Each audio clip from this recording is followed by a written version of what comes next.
قائد و شہید ذوالفقار علی بھٹو اور تمام قیادت کو. اچھا، اس کے علاوہ یہ جو منصوبہ تھا، کیا اس کے اندر مزید کیا سہولیات حکومت نے دینی تھی؟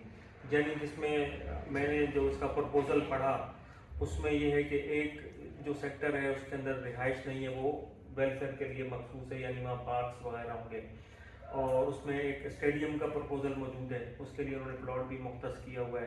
اچھا، اس کے علاوہ تقریباً 100 کے قریب وہاں پہ پارکس جو ہے وہ موجود ہیں. اچھا، یونیورسٹی کے لیے جگہ انہوں نے 200 ایکڑ الگ سے ساتھ جو ہے دی ہے. تو میرا پوچھنا یہ تھا کہ وہ جو اس پروجیکٹ سے منسلک باقی منصوبے تھے، جو ایک غریب شہری کی زندگی میں انقلاب برپا کرنا تھا، اس کو اچھی تعلیم کے ذریعے آگے بڑھنے کے مواقع فراہم کرنے تھے، تو کیا ان چیزوں پہ عمل رک گیا ہے یا ان پر بھی عمل ہوگا آگے جا کر؟ دیکھیں، یہ جو میں نے آپ کو بتایا کہ یہ 50,000 پلاٹس کی ایک بڑی اسکیم ہے.